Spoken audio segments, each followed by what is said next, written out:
Assalamualaikum warahmatullahi wabarakatuh. Sahabat muslim yang dirahmati Allah. Penasaran dengan wanita satu ini? Pintar, cerdas, dan begitu berani melawan arus. Namanya, Kumailah Hakimah. Lihat YouTube-nya yang banyak itu. Anda akan terkejut, tidak berjilbab tidak masuk neraka, soal daging babi, soal masturbasi wanita, soal-soal, lihat sendiri saja. Ini belajar agama nggak sih sebenarnya? Jadi sebenarnya Forbidden Questions tuh isinya adalah konten yang topik-topiknya tuh kebanyakan adalah pertanyaan pribadi aku di masa muda atau bahkan masa kecil ya. Kamu masih muda, Kumailah. Jangan lupa ya. Nah, tapi sekarang udah nggak punya, maksudnya udah nggak galauin pertanyaan-pertanyaan kayak gitu. Pernah ada masalah ya? Ya, dan pertanyaan-pertanyaan itu tuh aku terusin. Jadi aku curious dan aku emang ngikutin banget. Kalau mungkin karena aku sepanjang pendidikan aku dari masuk SD itu aku di pesantren. Sampai kuliah juga masih di asrama gitu. Dan di pesantren itu? Iya, di pesantren. Udah gitu juga. Boleh tahu nggak di mana? Di Sukabumi. Oh, pesantren di Sukabumi. Ya, sempat di SD, SMP, sempat SMA. di Karawang juga, sama sempat satu lagi di. Oh, di beberapa tempat. Iya. Oke. Silahkan. Saya nggak ngerti pesantren. Jadi di saya Banten. Aku lupa. Satu lagi di Banten. Jadi aku sempat pesantren di pesantren modern pernah, pesantren salaf juga pernah, kayak pesantren tradisional gitu loh, yang masih ngaji kitab kuning, pokoknya masih mengkaji secara tradisional lah gitu.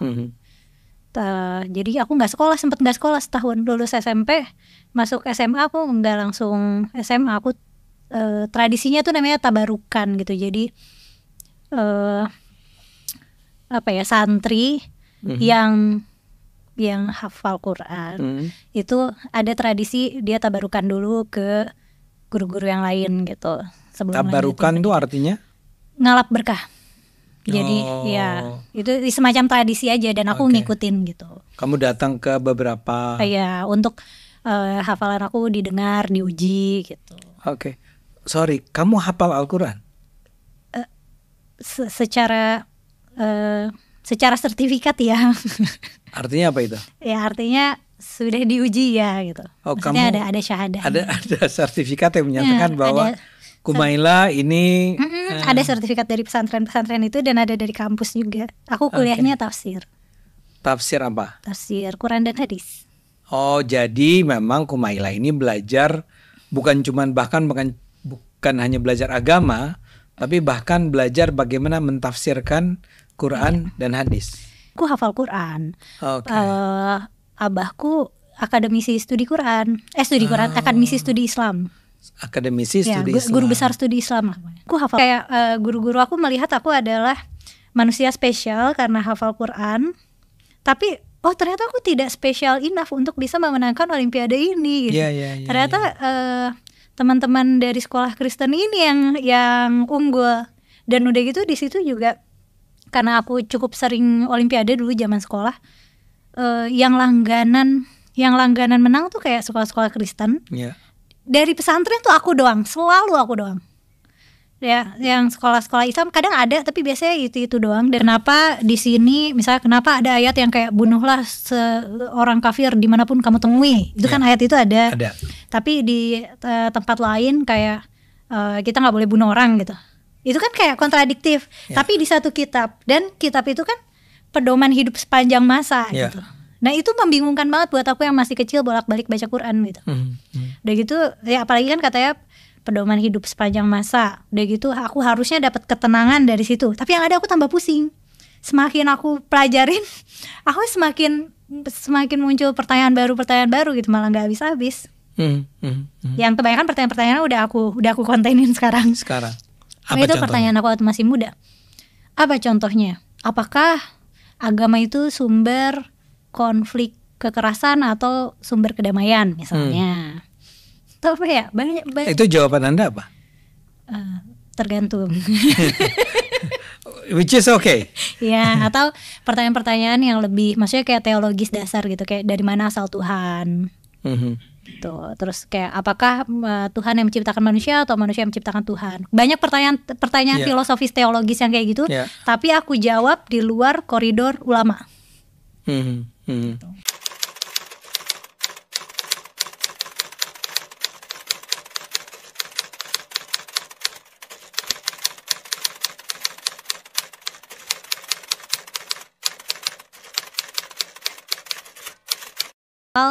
Kenapa orang Islam doang, pertanyaan anak kecil banget, tapi kenapa orang Islam doang yang masuk surga?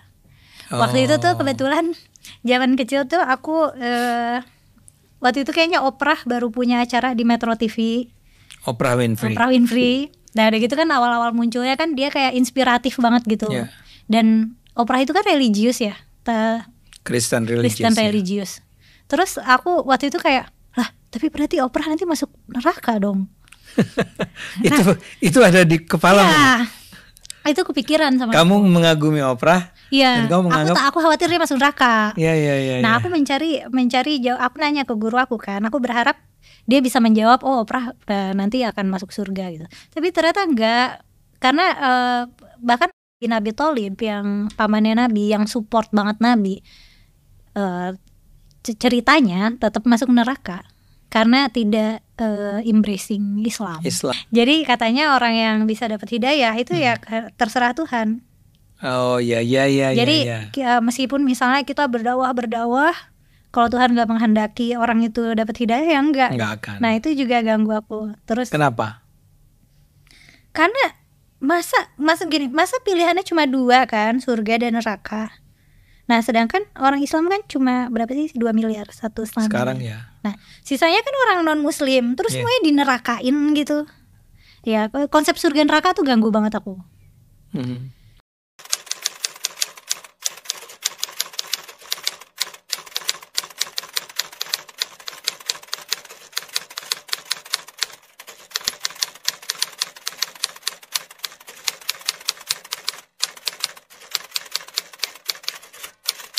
Mengharamkan daging babi seharusnya tidak relevan di negeri seperti di Tiongkok.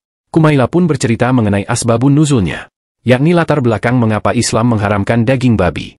Bahkan, kata Kumaila, babi juga diharamkan oleh agama sebelum Islam, khususnya agama yang lahir di Timur Tengah seperti Yahudi dan Kristen. Babi itu, kata Kumaila, binatang yang sangat rakus akan udara. Ia penyedot udara terbanyak. Padahal di tempat lahirnya agama itu sangat sulit mendapat udara. Babi membuat binatang lain sengsara. Maka babi dilarang dipelihara. Saking kerasnya larangan itu sampai difatwakan sebagai daging yang haram. Kumaila heran kenapa haramnya daging babi sampai diilmiah-ilmiahkan, mengandung cacing pita dan kandangnya kotor. Padahal ada binatang yang mengandung penyakit lebih berat dari cacing pita tidak diharamkan. Pun binatang yang lebih kotor dari babi. Demikian juga soal tidak pakai jilbab. Menurut Kumaila jilbab tidak ada kedamaiannya dengan neraka. Tidak satupun ayat Quran, kata Kumaila, yang menghubungkan jilbab dengan neraka. Kumaila sendiri cantik sekali wanita ini tidak memakai jilbab. Lebih tepatnya tidak lagi memakai jilbab. Awalnya terus berjilbab sejak remaja. Lalu tidak berjilbab total sejak 2019. Saat itu usianya 27 tahun. Kumaila bukan wanita sembarangan. Dia hafal Al-Quran sejak masih berumur 12 tahun. Dia tinggal di Jakarta. Dia hidup dalam keluarga yang sangat religius. Sejak sebelum TK sudah belajar membaca Quran. Lalu Kumaila dimasukkan ke madrasah di Sukabumi, Jabar. Pesantren yakni Asy-Syafi'iyah. Kumaila tumbuh remaja di Sukabumi. Sejak SD sampai SMA. Semua dijalani di Asy-Syafi'iyah. Ketika tamat SMP Kumaila sempat tidak mau langsung masuk SMA.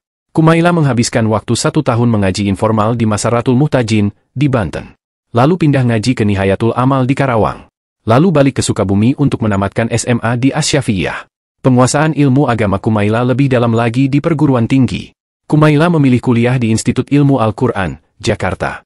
Jurusan Tafsir Al-Quran. Saat kuliah itulah sikap kritis Kumaila atas ajaran agama mulai mendapatkan tempat. Waktu remaja ia menyimpan begitu banyak pertanyaan. Dia tidak berani mengemukakan. Takut dimarahi. Di kuliahlah semua tanda tanya itu dia carikan jawabnya.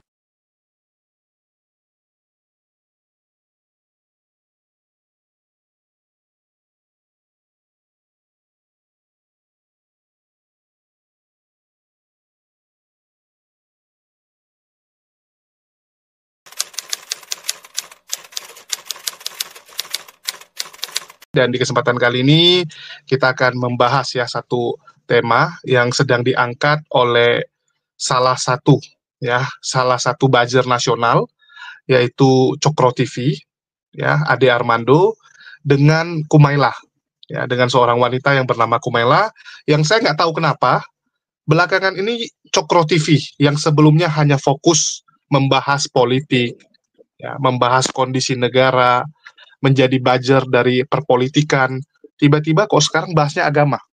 Saya nggak tahu apakah memang sedang beralih dari buzzer politik jadi buzzer agama. Ya, karena kita tahu yang namanya buzzer ini kan sesuai dengan yang bayar. Kalau yang bayar suruh ke A, ya mereka akan ke A. Yang bayar suruh ke Z, mereka akan ke Z. Apakah Kumaila sudah masuk radar intelektual Islam di Indonesia? Dia melakukan pemberontakan dengan penampilan wajah yang cantik, ramah dan pintar. Agama bagi Kumaila telah menyatu dengan budaya, ujar Profesor Komarudin. Baru sebatas pemberontak? Belum pemikir Islam? Potensi jadi pemikir dengan modal pengetahuan yang dimilikinya. Perlu lebih banyak interaksi dengan arus pikiran zaman yang semakin matang dan paradigmatik, ujarnya. Sayang kalau hanya masuk dalam jajaran penceramah selebriti. Dia punya modal jadi pemikir trendsetter, tambah Komarudin.